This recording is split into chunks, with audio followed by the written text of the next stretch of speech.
Olá, caro aluno, tudo bem? Sou o professor Júlio, é um prazer estar de novo com vocês para trabalhar um pouco alguns aspectos importantes da disciplina de História do Brasil Imperial. Nesta aula a gente vai falar sobre o Império em Disputa, então é a fase final aí do Império Brasileiro, a consolidação do governo de Dom Pedro II, algumas características, principalmente com relação ao abolicionismo, com relação à economia, Guerra do Paraguai, enfim, é esse terço final aí do Império Brasileiro que termina nessa parte. Vamos para a nossa parte do contextualizando, vamos ao quadro. Então, nós temos três tópicos aí bastante importantes. No primeiro, nós vamos falar sobre o nacionalismo e os intelectuais do século XIX, então a gente vai trabalhar um pouquinho essa questão do nacionalismo no Brasil, o despertar do sentimento de patriotismo, do republicanismo, o movimento abolicionista. Vamos falar da Guerra do Paraguai e o fim do Império Brasileiro. E na última parte da aula vamos trabalhar um pouco sobre a historiografia relativa ao Império. Então, na primeira parte, quando a gente fala assim de nacionalismos intelectuais, a gente está se referindo basicamente a dois movimentos. Primeiro, o movimento republicanista, o movimento republicano, que vai ganhar corpo, vai ganhar força conforme o Império vai passando. Muito embora o Império de Dom Pedro II tenha sido um período de bastante estabilidade, sempre há questionamentos em qualquer tipo de governo, e Dom Pedro II não escapava desses questionamentos durante o seu período. E a crise que vai desgastar bastante o segundo reinado, o segundo império, ela se inicia com o fim da Guerra do Paraguai. A Guerra do Paraguai é um período bastante intenso da nossa história, né? É uma guerra que ajudou a consolidar algumas instituições, ela é um marco no sentido do sentimento, do pertencimento à nação, da identidade nacional, mas também expõe algumas contradições do Brasil. O Brasil que não era tão uma potência militar na região, que tinha sérios problemas econômicos. A questão da escravidão fica muito escancarada, porque os soldados negros que foram para a guerra voltam já com direito à liberdade, então contrastavam com os negros do Brasil, que estavam no Brasil, que ainda não eram alforriados. Então, é um início de fim, vamos colocar assim. Nós já falamos sobre as fases do Brasil Império. A primeira fase do segundo reinado, de 1840 até mais ou menos 1850, a década palaciana, quando Dom Pedro II está ainda se formando, se inteirando dos principais assuntos da nação. A gente tem o auge desse segundo reinado, de 1850 até aproximadamente 1870, que é o terço final da Guerra do Paraguai, e pós-Guerra do Paraguai, de 75, 80 até 89, é essa decadência do segundo reinado. Então, a Guerra do Paraguai está diretamente ligada com esse período de declínio aí do governo de Dom Pedro II. E na fase final da nossa aula, nós vamos falar um pouco sobre a historiografia. Então, vamos falar sobre os principais pensadores que estudaram sobre o Brasil imperial, quais são os principais autores, os principais livros, o que eles trouxeram de diferentes nas vertentes do estudo relativo aí ao Brasil Império. Eu coloquei para você uma imagem que simboliza aqui essa nossa contextualização. Essa imagem é uma das últimas imagens de Dom Pedro II. Aqui já não é uma pintura, logicamente, é uma fotografia, né? A daguerreótipa tinha sido inventada por volta de 1840, 45. Então nós temos aqui no finalzinho do Império algumas fotografias. Essa foto não coloquei a data aqui, mas ela é de 1889, já no finalzinho do período imperial. Então aparece aqui Dom Pedro II em destaque. Ele usava, a maioria das fotografias dele, das imagens, ele está com essa barba para dar uma aparência de imponência, mas reparem, com uma roupa mais moderna, né? Um terno propriamente dito. Do lado dele, segurando o seu braço, a princesa Isabel, aquela que seria a rainha do Brasil, caso a monarquia não tivesse acabado. Sentada, a imperatriz Teresa Cristina. Em destaque aqui, além das crianças, os mais jovens, o Conde de, que era esposo da princesa Isabel, uma figura importante quando a gente fala sobre a Guerra do Paraguai. Percebam, essa imagem ela é interessante porque nós temos uma diferente percepção do idoso. Hoje, uma pessoa de 60 anos, beirando 60 anos, ou um pouquinho mais, 62, 63, é legalmente considerado um idoso, mas são pessoas mais ativas, mais jovens. Dom Pedro II, nessa imagem, tem por volta dessa idade, 61 para 62 anos. E reparem pelo semblante dele, pela barba, cabelo branco, barba branca, que já estava bem desgastado por conta da diferença temporal. Uma coisa é ter 60 anos na era atual, outra coisa é ter 60 anos no final do século XIX. Então, essa imagem de Dom Pedro II como cansado, como ultrapassado, como velho, que não conseguia mais governar, ela foi muito presente durante esse terço final do Império Brasileiro.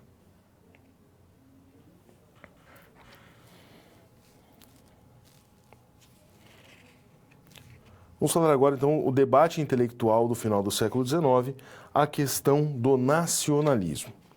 Começamos com o slide falando sobre nação e nacionalismo. Parecem sinônimos, mas, na verdade, têm constituições aí diferentes. Nação, nós estamos entendendo como construção elaborada por um grupo dominante de um determinado local, de um determinado país, que unifica o Estado a partir de uma cultura específica. Citação do Max Weber. Então, vamos ler de novo. Nação como uma construção elaborada de um grupo dominante que unifica o Estado, que unifica o país, a partir de uma cultura específica. O que o Weber está querendo chamar a nossa atenção nessa citação? O Estado não se forma à torta e à direita, o Estado não se forma de uma maneira natural. Ele é formado por um grupo dominante que pertence a essa nação e por uma cultura que se quer impor. Então, a construção da nação, ela não é algo intrínseco à nação, né, no sentido de que ela é formada ao natural. Você tem um projeto que ele é elaborado, constituído, construído por essa classe dominante, segundo o Max Weber. E a gente percebe isso de uma maneira muito clara no Brasil, especialmente no período imperial. Vamos ao mesmo quadro novamente. A identidade, então, a identidade nacional, não só do Brasil, mas de qualquer outro país, ela é histórica. Professor, é óbvio que ela é histórica, mas eu estou falando histórica no sentido que ela é uma construção histórica, ela não vem ao acaso. E a Europa torna-se o grande paradigma dessa civilização e desse progresso. Então, quando fala-se de formar o Brasil, de formar a nação brasileira, está se pensando na Europa como modelo, né? Atualmente, nós temos aí dois grandes países no mundo, os Estados Unidos, que ainda desponta como uma grande potência, a China, que tem uma economia bastante pujante, a Europa está meio fora de moda, vamos colocar assim. Mas no século XIX, o ideal de nação para os moldes brasileiros era a Europa. Muito embora nós tenhamos influência dos Estados Unidos por questões geográficas, mas quando se olhava um ideal de nação evoluída, de progresso, de desenvolvimento, mirava-se a Europa. Então a gente recebe muita influência da Europa. Não é à toa o Brasil é colonizado por um país europeu. Se hoje não é uma grande potência europeia, no século XVIII, século XIX, Portugal tinha uma proeminência maior do que tem hoje. No próximo quadro, vamos falar agora sobre o IHGB. O IHGB é um Instituto Histórico e Geográfico Brasileiro. Esse instituto foi criado por Dom Pedro II, tá certo? Com o objetivo de criar uma história nacional. Então, Dom Pedro II, na verdade, ele organiza um concurso, né, como se escrever a história do Brasil, e esse instituto, que teoricamente teria surgido apenas e tão somente para criar diretrizes sobre como a história e a geografia do Brasil seriam organizadas, na verdade ele acaba criando um molde de como a história do Brasil seria construída. Então, por isso, o Instituto Histórico e Geográfico Brasileiro. Então, ali saem as diretrizes dessa história que se queria contar. Dom Pedro II era muito preocupado com essa ideia da formação da nação, da formação do Brasil, do nacionalismo em si. Reflitam comigo.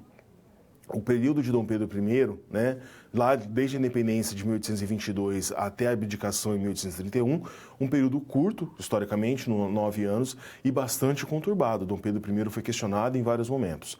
Depois, toda a turbulência do período regencial. Aí inicia-se o segundo reinado. Nossos vizinhos aqui da América, todas repúblicas constituídas, países pequenos, fragmentados. Uma das preocupações de Dom Pedro II era com relação a manter essa unidade desse país, que era um país de dimensões continentais. Então, além de fomentar a construção da história, de investir, por exemplo, na construção de ferrovias para interligar todo esse território, era necessário refletir sobre como a história do país seria contada. Por isso vem o IHGB. Voltando no mesmo quadro. Então, a ideia de criar uma história nacional, um passado, obviamente, romanceado, não vão falar mal dos portugueses que estavam aqui no início da colonização, e também a ideia de um futuro baseado no progresso, um futuro extremamente progressista. Nesse passado romanceado, o contato entre o europeu, né, o português e o indígena, ele vai ser romanceado. Se nós pararmos para pensar do ponto de vista etnológico, por exemplo, nós tivemos no Brasil uma conquista. Os portugueses vieram com armas, com munições, com violência e conquistaram as terras indígenas. Esse é o fato. O IHGB vai tentar trazer uma história diferente, vai valorizar a matriz indígena, vai dizer que esse indígena, ele era um indígena puro, era um indígena que quase tinha nobreza, era um indígena que tinha aspectos interessantes e que do contato, da mistura desse indígena com esse português, surgem as bases do que seria uma nova nação. E pensando nessa ideia de progresso, em que sentido? Um progresso linear e contínuo que leva ao desenvolvimento, né? Nessa época, no século XIX, você já tem algumas justificativas que lá na frente vão gerar o imperialismo. Uma dessas justificativas é de que a Europa seria o auge da civilização humana, né? Se a gente pega o positivismo do Augusto Comte, tem esse aspecto, né? A Europa é o auge. As nações que estão fora da Europa, tanto algumas da América, da África e da Ásia, ainda estão num caminho anterior para chegar nesse auge europeu. Então, essa ideia de progresso é que essa matriz europeia, que vem com contato com os indígenas, junto com a matriz indígena, vai gerar uma grande nação. Você deve estar perguntando, professor, e os negros, os escravos que estavam no Brasil? Esses escravos são colocados de escanteio nessa construção romanceada da história do IHGB. É citado, os escravos vieram ao Brasil e trabalharam, e ponto. Mas não há a valorização, até porque o escravo naquela época, o africano, ele é considerado muito inferior, desvalorizado nessa ideia romantizada de história que queria se construir. No próximo quadro,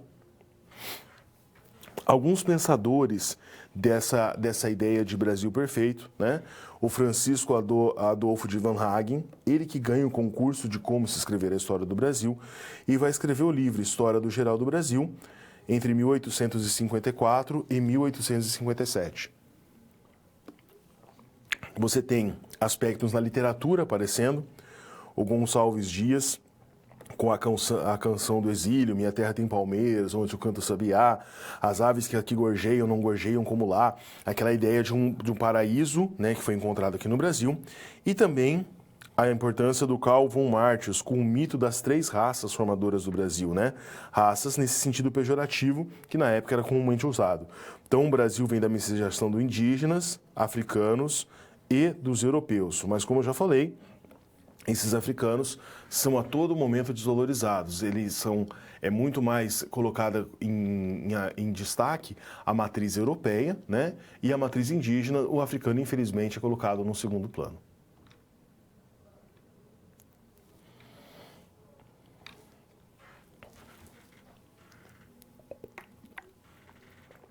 O debate intelectual do século XIX, as imigrações e o branqueamento populacional.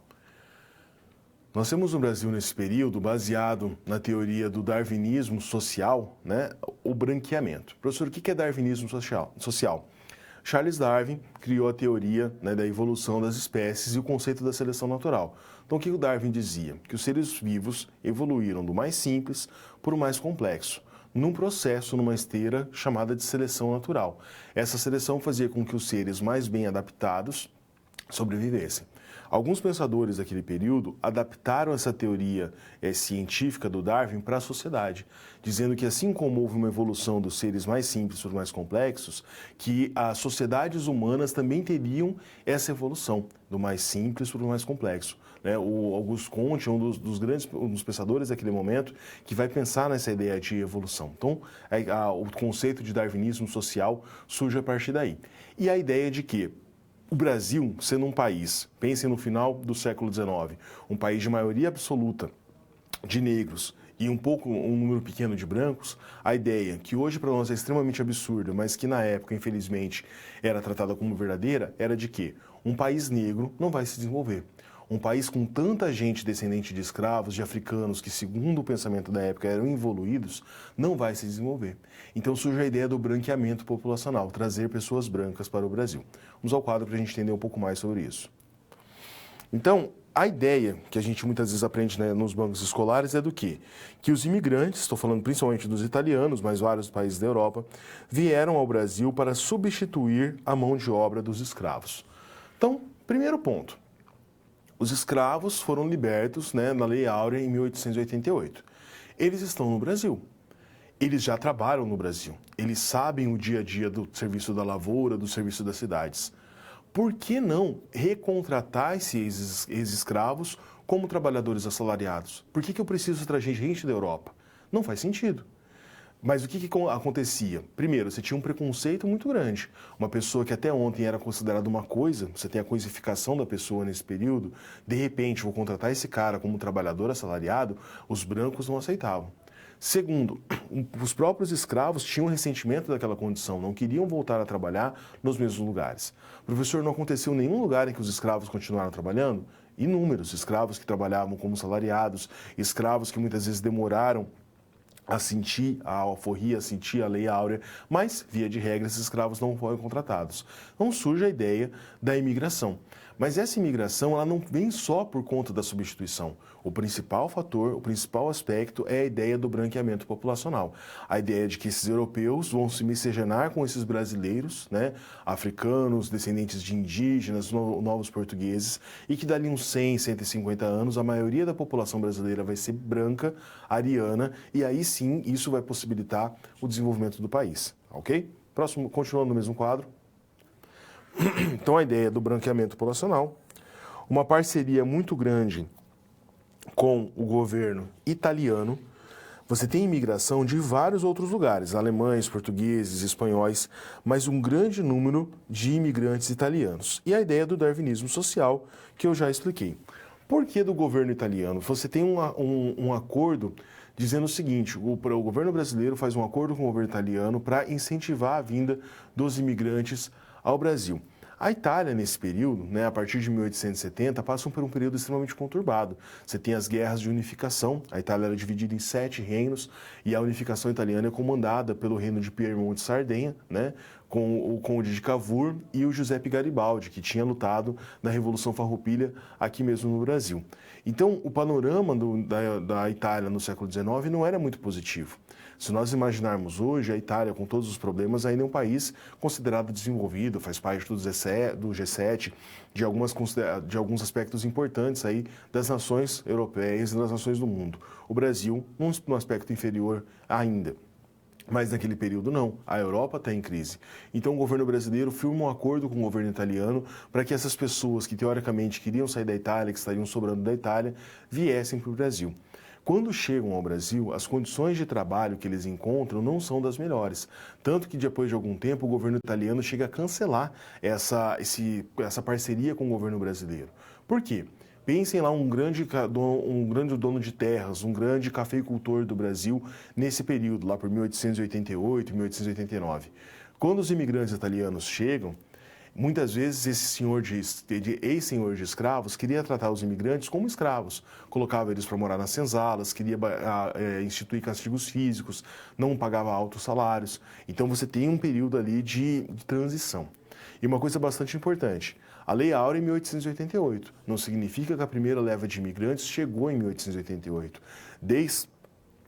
Da década de 1860 já tem relatos de alguns imigrantes chegando ao Brasil, algumas fazendas que já estavam fazendo essa transição do trabalho escravo para o trabalho assalariado de homens brancos, preferencialmente de imigrantes europeus. No próximo quadro, aqui novamente uma imagem histórica bastante importante. Esse prédio, em São Paulo, no bairro da Moca, era a hospedaria dos imigrantes do estado de São Paulo. Essa imagem aqui que eu estou mostrando para você é tirada do acervo do Museu da Imigração, APESP. Hoje em dia, onde era a hospedaria dos imigrantes, você tem o chamado Museu do Imigrante. Você pode dar uma pesquisada aí na internet, tem o site do Museu do Imigrante, o site tem bastante informação, um site muito completo para você fazer pesquisa, inúmeras imagens riquíssimas. E, inclusive, se você é descendente de algum povo europeu, principalmente de italianos, mas também de outros povos, espanhóis, alemães, assim por diante, você consegue rastrear a sua família se ela passou no Museu do Imigrante. Você coloca o seu sobrenome, ele faz uma busca pelo acervo que já está digitalizado, já foi colocado no computador, e você consegue descobrir se o seu imigrante passou por lá, se o seu descendente imigrante passou por lá. Essa hospedaria dos imigrantes, a maior do Brasil, ela funcionava como um posto de recepção. Os imigrantes chegavam pelo Porto de Santos, lá eles recebiam já algum registro, vinham para São Paulo, né, na hospedaria dos imigrantes, né, ali na região da Moca, e ali eles eram distribuídos para as regiões, principalmente para cafeicultores. Então, os grandes cafeicultores do interior de São Paulo e de outras regiões do Brasil que queriam imigrantes iam na hospedaria para contratar. E nos livros, nas fotografias dos livros de registros, se você tiver uma oportunidade, dê uma olhada, é muito interessante, você tem lá o registro à mão, mas dizendo, olha, o senhor Antônio da Costa e Silva, chegou no dia tal com a família, com a esposa, com 2 filhos, tem a profissão dele, muitas vezes tem o nome da fazenda para a qual ele foi trabalhar, tem bastante informação importante. Voltando ao quadro, essa imagem então é uma imagem do Museu do Imigrante, aqui uma pequena centena de imigrantes que posaram para uma foto, tá, ok? Infelizmente na imagem não tinha a data para eu colocar para você. E aqui, para a gente fechar essa nossa discussão, nós temos uma citação do Paulo Prado, Retrato do Brasil. Essa citação está reforçando a ideia do darwinismo social. Olha o que ela diz. O que se chama de arianização do habitante do Brasil é fato de observação diária. Então, o autor está tentando justificar o darwinismo. Com 1/8 de sangue de negro, a aparência africana se apaga por completo. É o fenômeno chamado pacing dos Estados Unidos. E assim, na cruza contínua da nossa vida, desde a época do colonial, o negro desaparece aos poucos, dissolvendo-se até a falsa aparência de ariano puro. Então era aquilo que eles acreditavam, olha, esse sangue negro, essa aparência africana, em pouco tempo ela vai desaparecer e o Brasil vai ser um país ariano puro. Pura bobagem, não tinha nada a ver, não tinha relação nenhuma com o desenvolvimento e também eles não tinham tão conhecimento genético assim. Nós vemos no Brasil de hoje que essa aparência africana não nos apareceu de maneira nenhuma e isso é importante na formação do nosso país.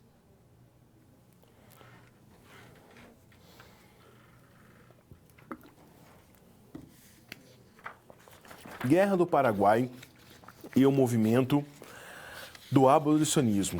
As versões sobre a Guerra do Paraguai. A Guerra do Paraguai é até hoje o movimento mais importante da história da América Latina no sentido bélico, né? A principal guerra que nós tivemos. Durou 6 anos, de 1864 a 1870. Nós não vamos ficar aqui contando só a historinha da guerra. O importante é vocês saberem na parte da historiografia que há 3 versões, 3 formas de contar essa história, debates da historiografia, e esses debates estão sempre acontecendo. Muitas vezes com a visão de um historiador diferente, que tem uma formação mais completa ou uma formação diferente mesmo, muitas vezes com a descoberta de novas fontes históricas, o conhecimento da história ele é ressignificado. O conhecimento da história ele não é algo estanque, ele está sempre mudando. E a gente percebe isso de uma maneira muito clara na Guerra do Paraguai. Vamos ao quadro. Então, eu coloquei 3 trechos aqui, 3 citações, para mostrar para você essas diferentes versões da Guerra do Paraguai. A primeira versão, eu coloquei aqui de um texto do Tasso Fragoso, A História da Guerra entre a Tríplice Aliança e o Paraguai, diz o seguinte: a ambição incoercível, sem correção, e o orgulho desmensurado de Francisco Solano Lopes, ditador da República do Paraguai, obrigaram o povo brasileiro a cruzar armas com seus dignos irmãos paraguaios, cruentando sem necessidade alguma uma extensão considerável da América do Sul. Essa versão é a chamada versão tradicional. Ela surge logo após o fim da Guerra do Paraguai e ela vai ser comumente divulgada não só no Brasil, mas em toda a América Latina, até meados da década de 1960. O que essa versão tradicional dizia? A culpa é do Solano Lopes. Solano Lopes era um ditador desvairado, achava que era o melhor de todos os tempos e, por conta da sua vaidade pessoal, por conta das suas necessidades ditatoriais, invadiu o Paraguai, invadiu a Argentina, colocou essas nações em riscos. Tanto que no texto ele fala que fez os brasileiros lutarem contra os seus irmãos dignos paraguaios, ou seja, nem os paraguaios em si queriam essa guerra. Então, a primeira versão tradicional e a versão que durou mais tempo, né, ela durou aí praticamente um século, é a versão de que Solano Lopes é o culpado pela Guerra do Paraguai. Ele achava que o Paraguai estava num desenvolvimento industrial muito grande, que precisava de uma saída para o mar, essa ideia da saída para o Oceano Atlântico era muito vigente na época, e por isso ele invadiu uma parte do território da Argentina, uma parte do território do Paraguai, para poder escoar a sua produção industrial e fazer o Paraguai crescer mais. Não à toa, a maior parte da população econômica ativa masculina do Paraguai morre na guerra por culpa desse desvairado do Solano Lopes. Essa é a versão tradicional. Vamos ao quadro agora, nós vamos ver a segunda versão sobre a guerra, que é também chamada de versão revisionista. Um historiador que é um grande símbolo dessa versão revisionista é o Leon Pommer, no texto A Guerra do Paraguai, a Grande Tragédia Rio-Platense. A versão do Pommer, ela aparece, tá? E muito embora aqui a versão do livro que eu coloquei na citação de 1980, essa versão revisionista, ela surge em 1968, tá? E qual que era a ideia da versão revisionista? A Grande Tragédia Rio-Platense ressalta o interesse britânico pelo livre comércio. Ou seja, por que teve a Guerra do Paraguai? A Inglaterra, grande potência do mundo da época, se beneficiou com a guerra. Porque o Paraguai, segundo o que diziam, né, era um país que já estava se industrializando.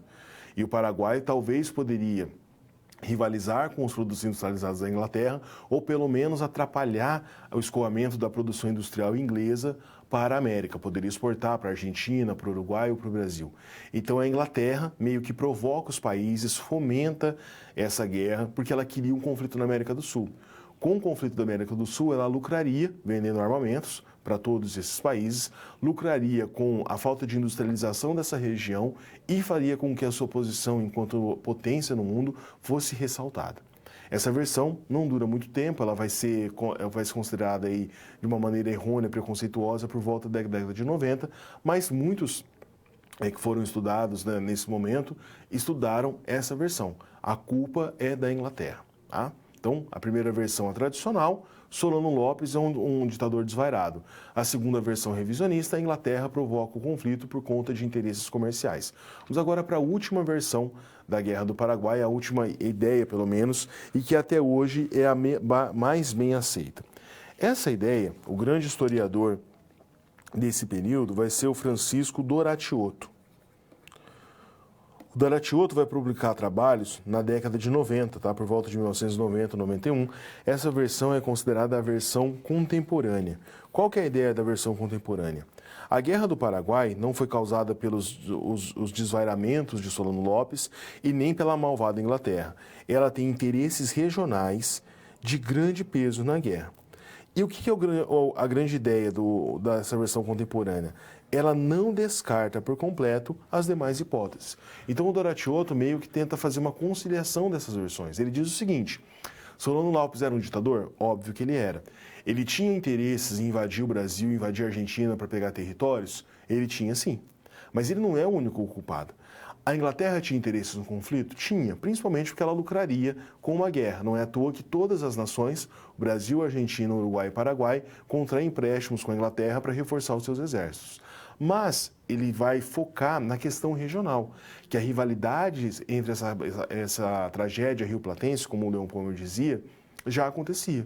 Você tinha, por exemplo, uma influência muito grande do Brasil e na Argentina na política uruguaia.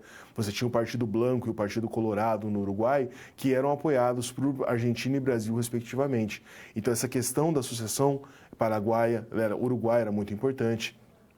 Os próprios interesses industriais na região do Paraguai, os tratados de navegação do Rio da Prata, tudo isso, essas rivalidades regionais teriam que ser resolvidas na guerra. Então ele não descarta totalmente as outras, mas ressalta o seguinte: olha, não é uma única versão, você tem aí algumas versões importantes, alguns conhecimentos para poder explicar a Guerra do Paraguai.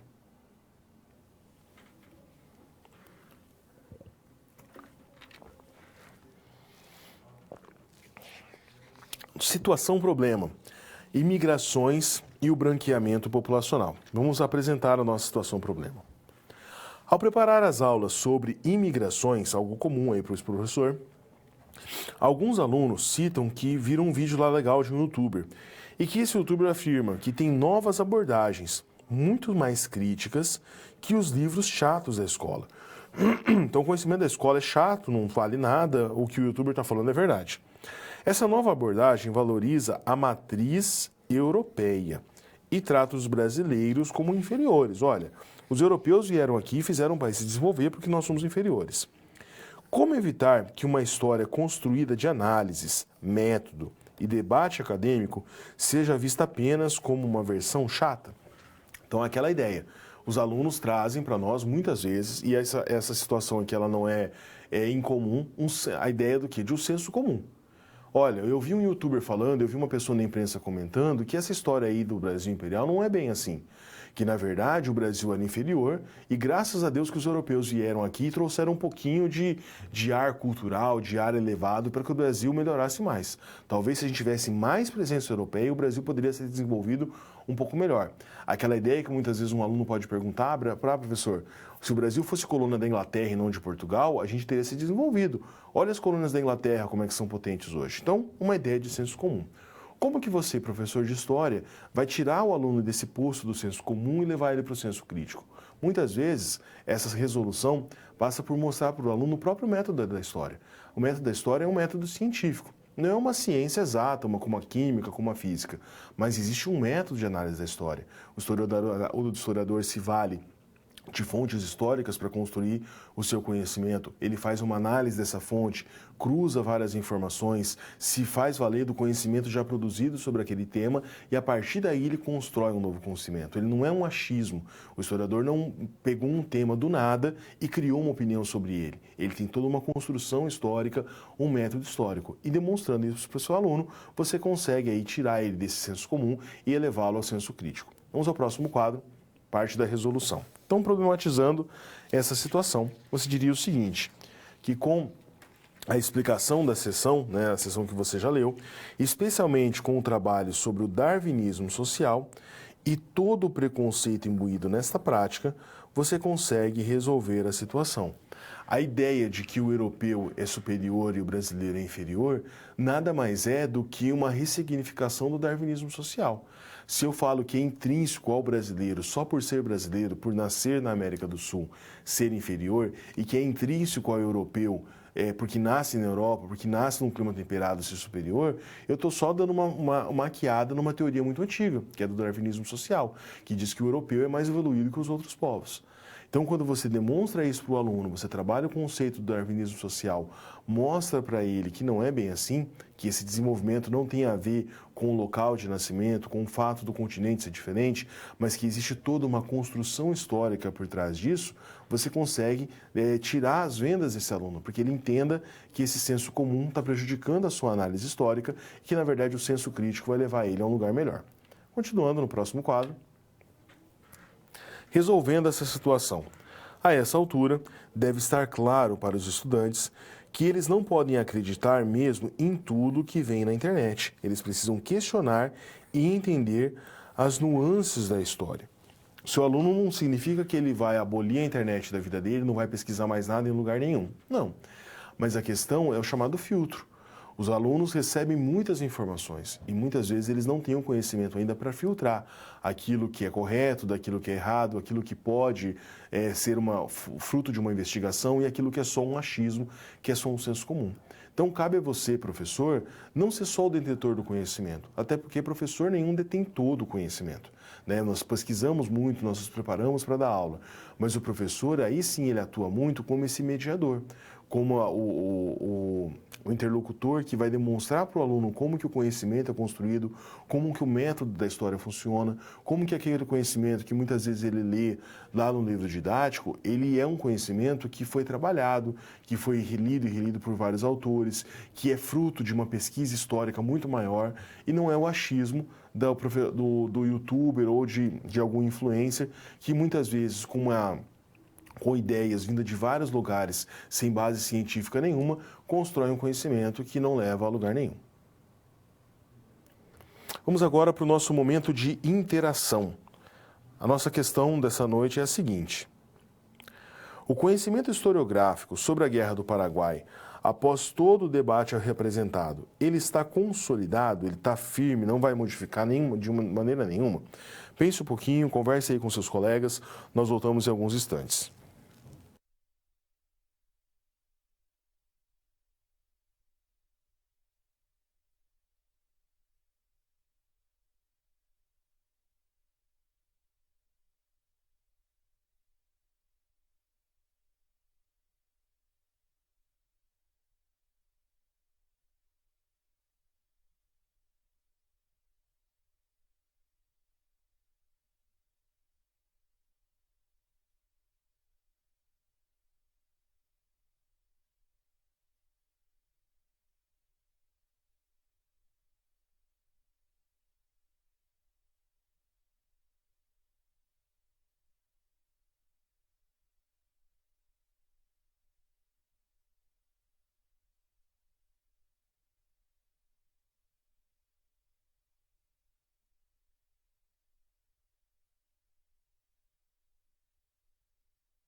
Bom, pessoal, agradeço a participação, as respostas de vocês.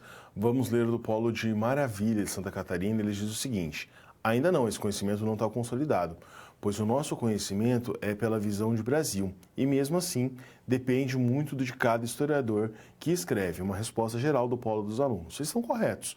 O conhecimento histórico, aliás, colocou o nome ali, os alunos Luciano e Rodrigo. Luciano e Rodrigo, parabéns, vocês estão corretos. O conhecimento da história, ele é um processo, ele nunca vai ser consolidado. Se você assentasse numa definição e falasse, olha, o conhecimento acabou, é esse, você está errado. O conhecimento, ele sempre está mudando. O que acontece? Muitas vezes, demora-se para construir um novo conhecimento histórico. E essa demora, né, faz com que uma versão muito difundida, uma versão que há tempo não recebe uma crítica, pareça que é uma verdade absoluta. Pensem o seguinte, lembra que eu falei sobre a versão da Guerra do Paraguai? A primeira surgiu logo depois da guerra, 1870, e ela só foi mudada quase 100 anos depois. Então, o conhecimento que estava ali aparentemente cristalizado durante 100 anos, demorou bastante para ser questionado, então isso gerava a ideia de que esse conhecimento ele não era questionado de maneira nenhuma. Mas daí vem um historiador com uma versão histórica diferente, um historiador que descobre uma nova fonte histórica, um novo documento, e esse conhecimento ele é transformado.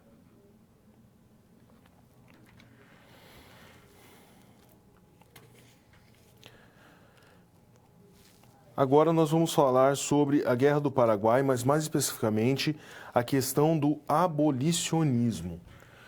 Quando falamos de abolicionismo, temos a ideia de que a escravidão acabou em 13 de maio de 1888. A princesa Isabel do alto da sua bondade deu uma canetada e problema resolvido. A gente vai ver que não é bem assim. A abolição no Brasil, assim como tudo, ela é um processo histórico, ela foi acontecendo aos poucos. E você não tem só a Princesa Isabel, só a Lei Áurea. Você tem uma luta muito grande de vários atores sociais que culminaram com a abolição. Vamos ao quadro. Coloquei aqui uma charge da Revista Ilustrada de 1885, bastante interessante, vocês vão entender essa charge pelo que eu vou ler aqui do lado. Abolição gradativa, gradação paulatina. Você tem aqui 4 duros golpes, né, até a Lei Áurea de 1888, que é o golpe final. A primeira é a Lei Eusébio de Queiroz, de 1850. Professor, o que é a Lei Eusébio de Queiroz? A Lei Eusébio de Queiroz é aquela que proibiu o tráfico de escravos. A partir de 1850, era proibida a entrada de africanos no Brasil.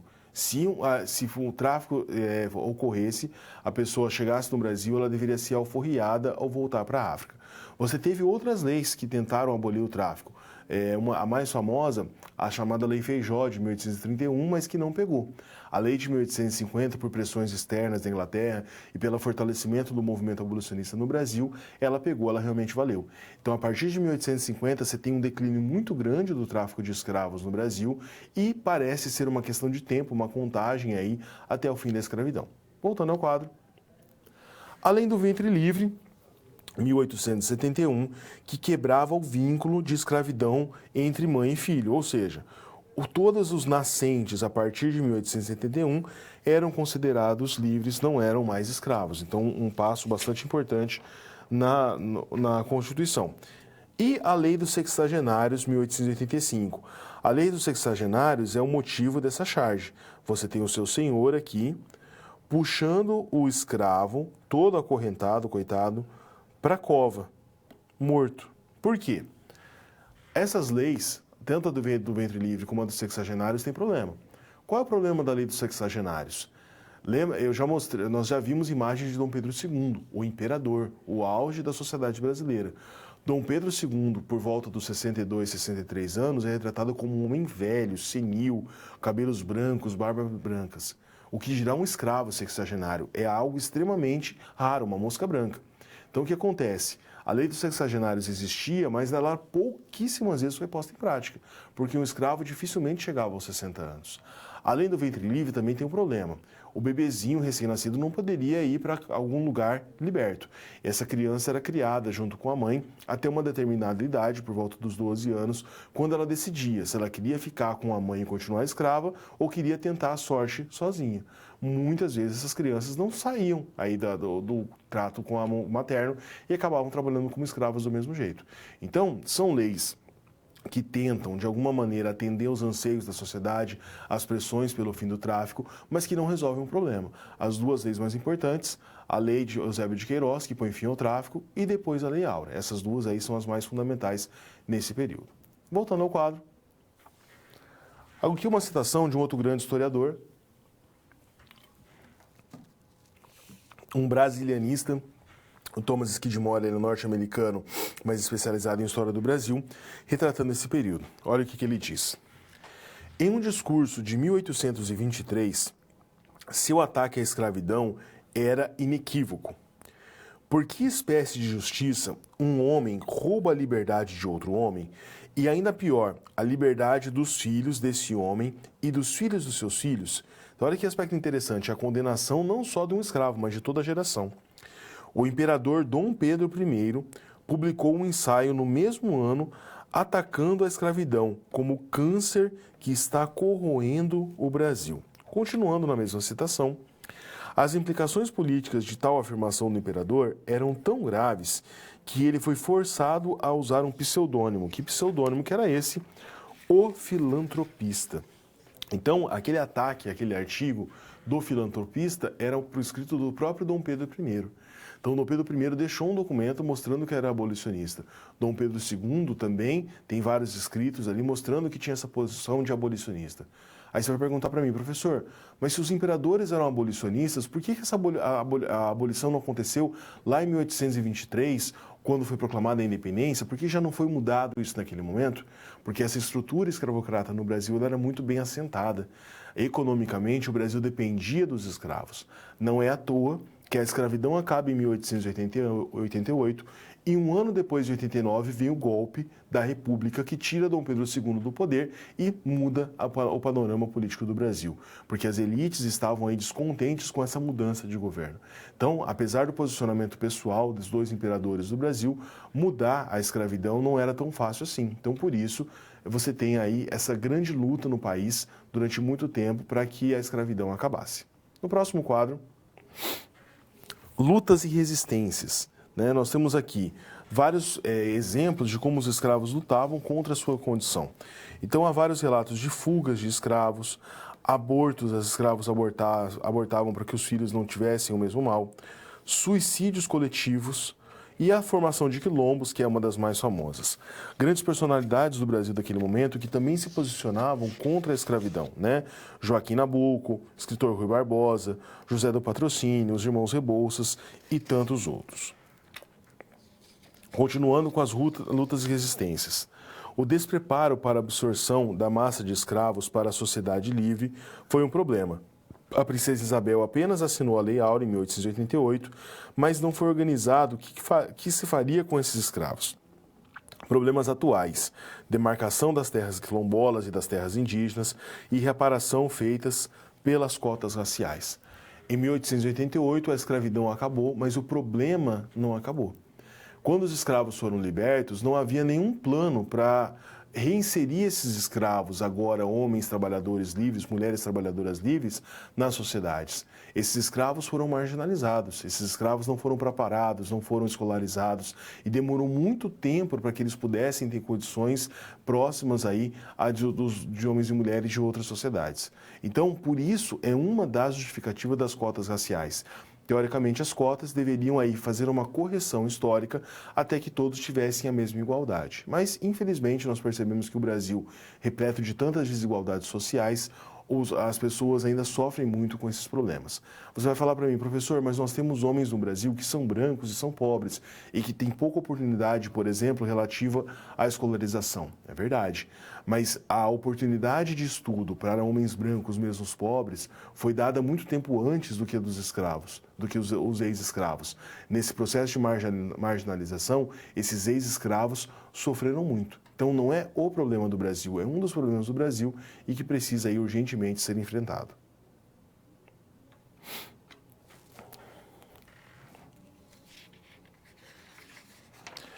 Historiografia do Brasil no século XIX, o golpe republicano.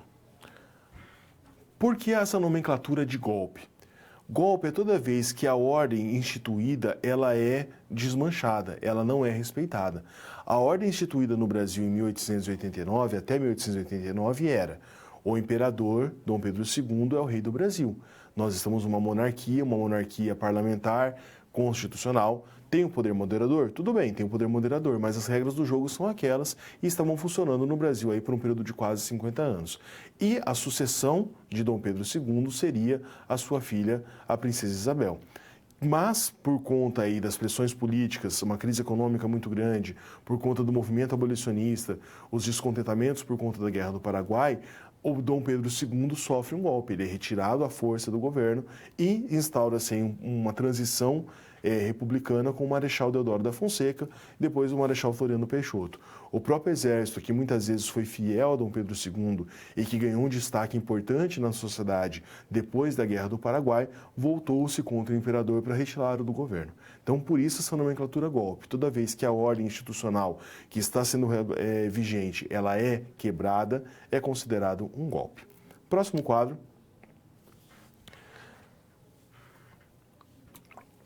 Aqui nós temos uma das diversas charges que demonstram aí Dom Pedro II. Então, essa aqui é uma caricatura do Ângelo Agostini, de 1882, para a Revista Ilustrada. Dom Pedro II está sendo derrubado do trono. Então, percebam, de novo, Dom Pedro aqui, representado daquela maneira mais clássica, ele não está de terno como em uma fotografia.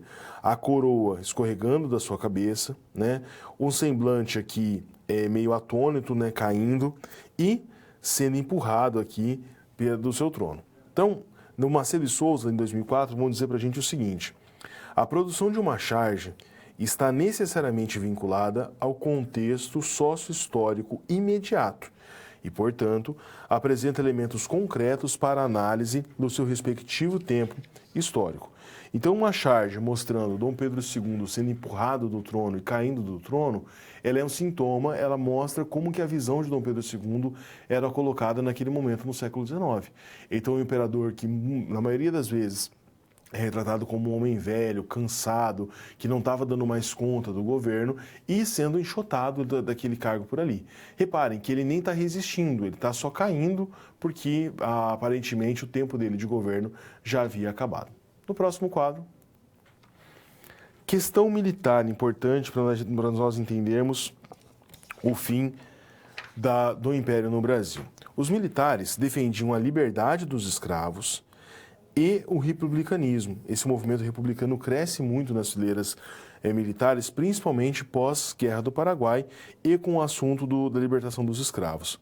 As ideias de Augusto Conte influenciavam muito a questão militar, tanto que a bandeira republicana traz lá no seu meio a frase ordem e progresso, que é baseada no pensamento do Augusto Conte. O Marechal Deodoro da Fonseca é considerado o homem certo no lugar certo. Dizem os biógrafos do Marechal Deodoro da Fonseca que ele se sentia até um tanto quanto incomodado, porque como militar ele tinha aquela mentalidade de ser fiel a Dom Pedro II. Mas, perante as circunstâncias que se colocavam naquele momento, ele lidera esse golpe contra Dom Pedro.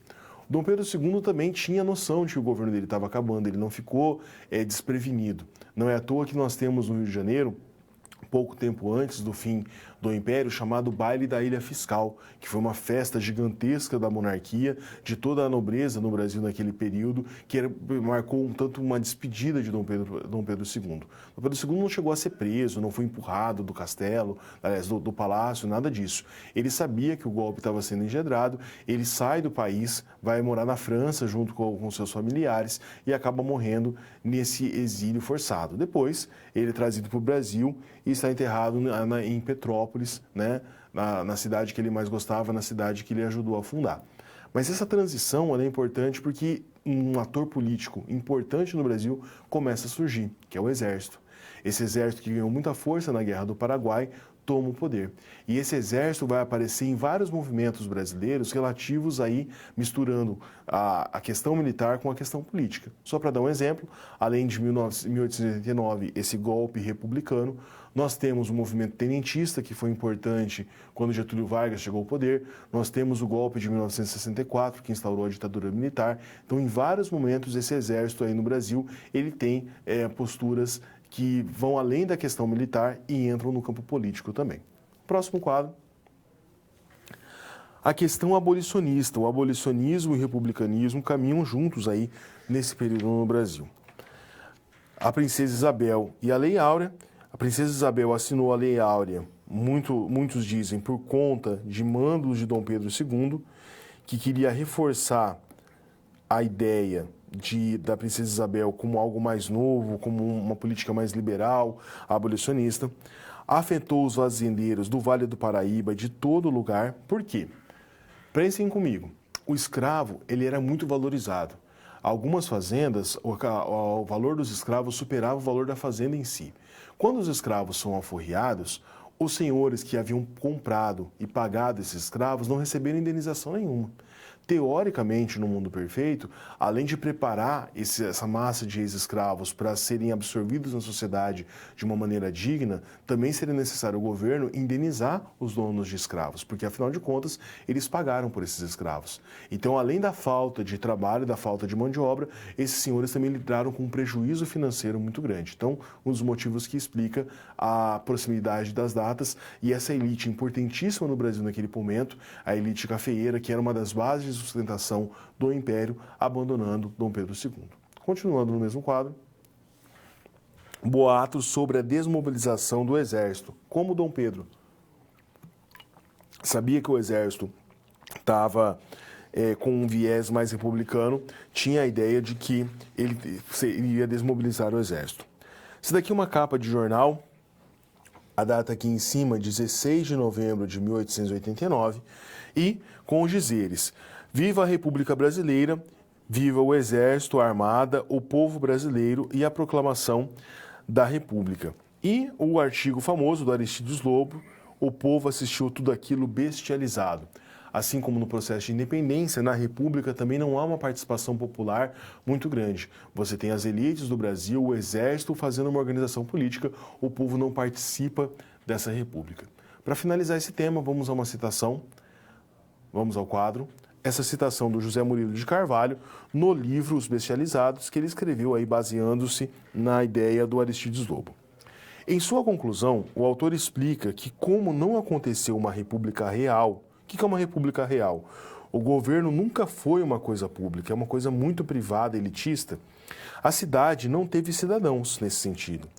Estes se relacionavam com o Estado de maneira que conseguiam. Como a cidade foi impedida de ser república, foram formadas várias pequenas repúblicas, onde os cidadãos foram construindo a sua identidade coletiva. Então, a ideia da república como coisa pública, ela nunca aconteceu. Muitas vezes, os brasileiros do Rio de Janeiro e de demais localidades foram se virando como podiam, tentando identidades, muitas vezes em associações mais próximas, como a associação de moradores, igrejas, porque não se sentiam representados por esse novo governo republicano.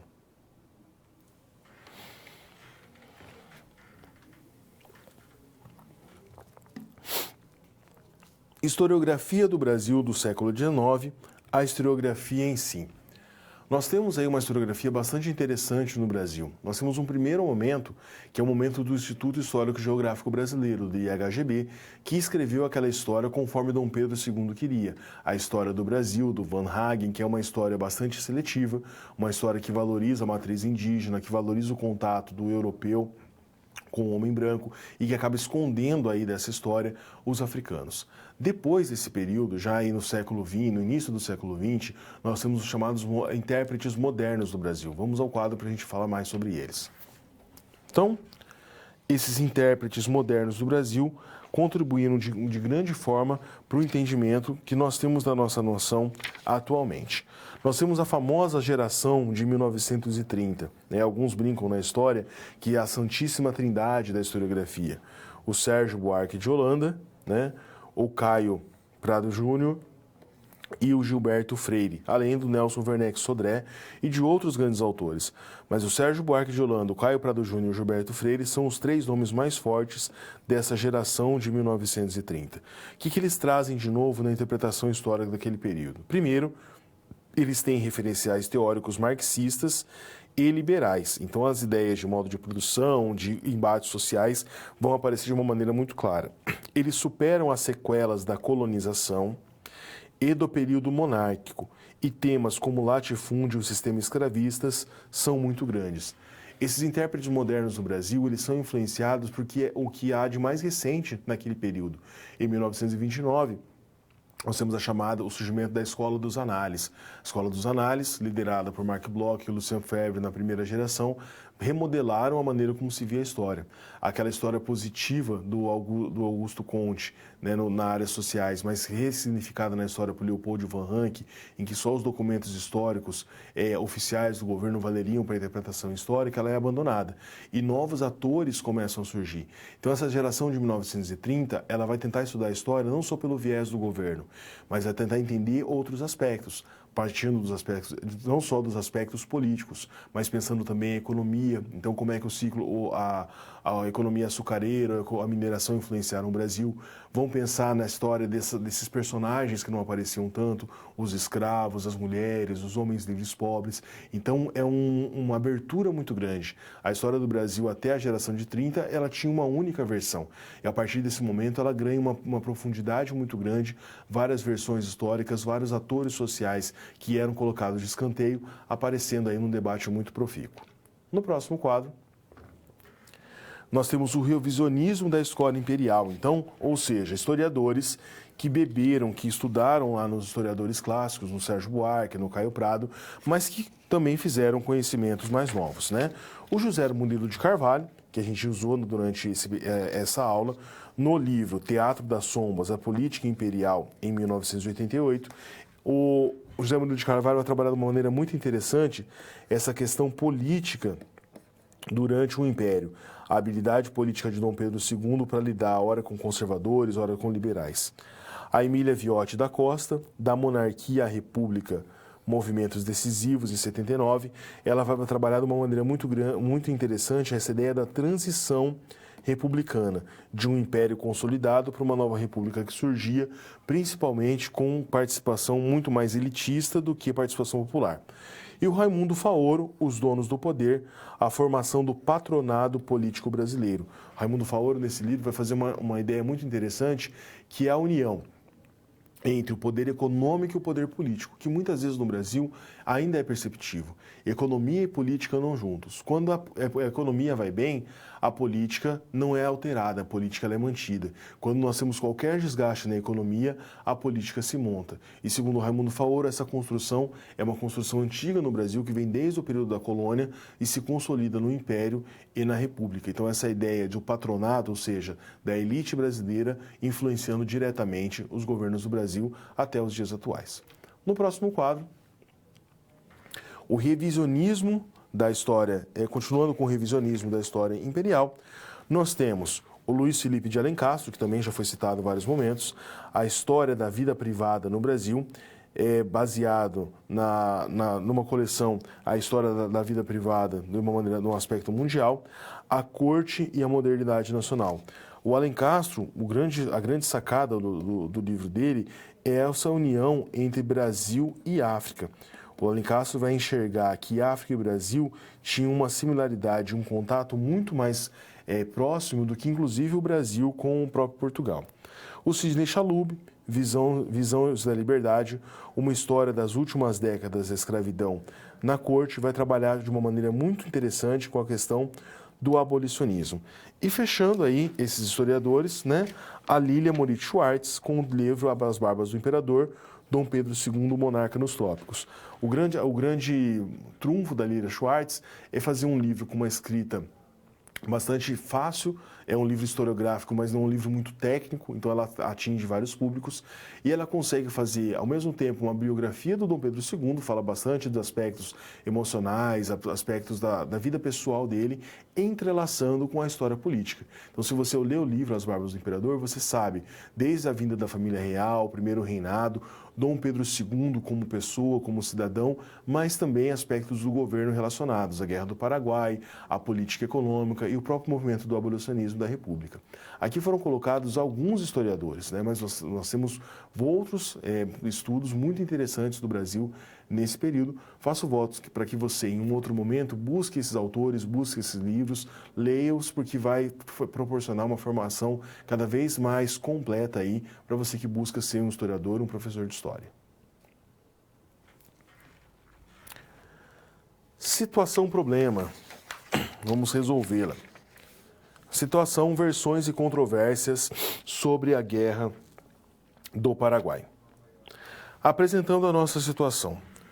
Como lidar com os questionamentos dos alunos sobre a Guerra do Paraguai? Então, novamente, os alunos vêm com um questionamento para você, que é o seguinte. Os professores de humanas ficam repetindo uma cartilha que só culpa a Inglaterra. Então, tá vendo? Esse aluno está pensando em uma versão específica da Guerra do Paraguai. E que a população do Paraguai não sofreu uma queda tão grande como alguns falam, dizendo que o Paraguai nem era tão industrializado assim. O aluno apresenta a fonte de sua opinião, um livro que tinha como título algo como As Mentiras dos Professores de História. Então, novamente, a ideia do senso comum e a crítica ao professor de história, né? Alguns manuais, as mentiras que os professores de história contam, a história politicamente incorreta disso, daquilo, a verdadeira história de determinado assunto. E nós percebemos que muitas vezes esse tipo de material, esse tipo de fala, esse tipo de livro tem uma visão meio capenga da história. Então pensamos aqui na Guerra do Paraguai. Nós tivemos 3 versões sobre a Guerra do Paraguai. Uma versão tradicional, uma versão revisionista e a versão contemporânea. Então, o aluno ele tem uma ideia de uma versão só que culpa a Inglaterra. O aluno nem sabe, nem essa fonte, essa pseudo-fonte dele sabe que essa versão é uma versão da historiografia e que ela nem é mais aceita e chega com essa ideia preconceituosa, essa ideia de senso comum na sua aula. E como que você vai resolver isso? Mostrando os métodos da história, mostrando como a história é construída, como o conhecimento histórico é problematizado. Vamos ao quadro novamente. Para resolver, então, essa situação, você vai apresentar para os alunos algumas fontes da história, né? Explicar o trabalho do historiador, ressaltando que, como professores ou alunos de história, não podemos desmerecer um evento, minimizá-lo, por causa da existência de interpretações que não nos agradam. Então, a gente tem que analisar as várias versões da história, as várias vertentes da história, e, a partir daí, construir um conhecimento. E, para resolver essa situação, você vai dizer que, por mais que alguém não concorde com determinada escrita da história, há de se respeitar o acontecido e reconhecer a sua existência. O trabalho do historiador é baseado nas fontes e não no senso comum.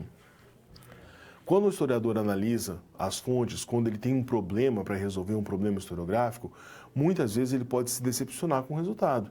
Às vezes ele tem uma primeira ideia, uma hipótese, e quando ele analisa as fontes, ele percebe que aquela hipótese inicial dele não é comprovada. Isso não significa que ele vai manipular aquela fonte, que ele vai ignorar aquela fonte e vai tentar reacertar o seu discurso, de maneira nenhuma. O historiador vai reconhecer que aquele conhecimento, que aquela hipótese inicial dele não foi comprovada e reescrever a história. Essa é a ideia das 3 versões lá da Guerra do Paraguai. Existia uma versão, a versão inicial, a versão tradicional, que dizia que Solano Lopes era o culpado de tudo. Vem a revisão, lá pela década de 60, dizendo, olha, a Inglaterra tem uma proeminência muito grande, ela é a culpada do conflito.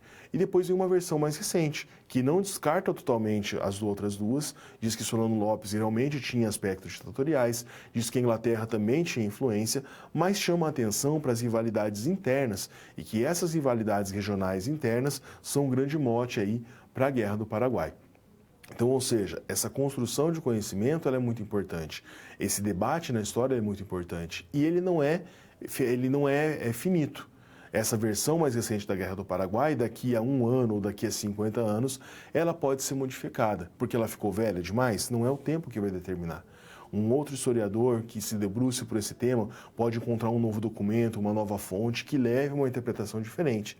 Outros historiadores, mesmo analisando as mesmas fontes, mas que tenham uma ideologia diferente, que tenham uma formação diferente, que analise essa fonte por outro aspecto, que compare com outra área do conhecimento, também pode construí-lo. O que é importante deixar claro? A história não é achismo, a história não é senso comum. A história tem um método baseado em análise de fontes, em comparação dessas fontes e, a partir daí, a construção do conhecimento histórico ocorre de uma maneira correta. Interação da nossa aula. Momento de questão. O que estaria relacionado ao preconceito e aos discursos que suavizam a escravidão nos dias atuais? Infelizmente, nós temos vários discursos hoje em dia que suavizam a escravidão, dizendo que os negros não trabalhavam tanto assim, que não sofriam tanto, que as relações eram muito mais cordiais, que os portugueses não trouxeram os escravos na marra para cá, que eles quase vieram como voluntários. Por que esses discursos têm aparecido tanto na nossa sociedade? Pense um pouco, converse com seus colegas, nós voltamos em alguns instantes.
Bom, pessoal, agradeço novamente as participações. Vocês sabem, às vezes não dá tempo de ler todas, mas eu leio todas, muitas vezes eu consigo ler ao vivo na aula, mas agradeço demais. Acho muito importante essas participações para que a gente construa aqui o nosso conhecimento. E depois no chat a gente pode conversar mais sobre alguns temas aí debatidos nessa nossa aula de hoje. Paulo Amazonas Betim diz o seguinte: quem detém o poder faz perpetuar seu interesse com relação à propagação da história. Dione de Ná mandaram essa resposta. Olha, exatamente isso. Quem detém o conhecimento, quem está no governo, quem está no discurso, reforça aquela ideia que ele quer. Hoje em dia nós vivemos um revisionismo muito grande, questiona-se tudo, questiona-se até o formato da Terra. O que a gente tem que pensar? Esses questionamentos, eles são importantes, mas eles têm que ter uma base histórica, uma base científica. Não adianta você só suavizar por suavizar, né? Nós temos mais uma resposta aqui, se eu não me engano, diz o seguinte: os discursos suaves sobre a escravidão estão muitas vezes relacionados à falta de informação, a preconceito, preguiça intelectual de buscar novas fontes seguras ou um negacionismo dos fatos históricos. Esses negacionismos partem de matrizes ideológicas que não têm compromisso com os fatos. Os fatos históricos que são amplamente estudados pelos historiadores, pelos pesquisadores, né? Quem mandou essa resposta são os acadêmicos do Polo de Santa Cruz do Capiberibe, em Pernambuco. Pessoal, não poderia encerrar de uma maneira melhor do que vocês acabaram de dizer. Muitas vezes é uma desonestidade intelectual, um preconceito, uma preguiça a aceitar tudo o que se fala sem um questionamento. A gente pode questionar? Pode, mas com base. Se eu quero questionar o conhecimento sobre a Guerra do Paraguai, se eu quero questionar o crescimento sobre a escravidão, então que eu apresente um argumento. Não venho com achismos, eu ouvi falar, dizem que... Não. Nós somos acadêmicos, cientistas, nós não estamos brincando. Nós temos que ter aí bastante compromisso com aquilo que a gente está fazendo. Obrigado pelas respostas, vocês fecharam de uma maneira brilhante aí essa discussão. Vamos ao nosso próximo quadro, o Recapitulando. Nesse Recapitulando, a gente viu nessa nossa aula 3 pontos importantes. Primeiro, a Guerra do Paraguai, a importância dessa Guerra do Paraguai para a formação do Império Brasileiro, o abolicionismo e o movimento republicano e a questão da historiografia. Então nós começamos a aula falando um pouquinho sobre a formação da identidade, sobre o nacionalismo, o IHGB e a função dele para a construção da identidade nacional. Debatemos sobre a Guerra do Paraguai, que ela é importante para a formação das nações latinas, mas também tem uma importância fundamental para entender o declínio desse Império Brasileiro.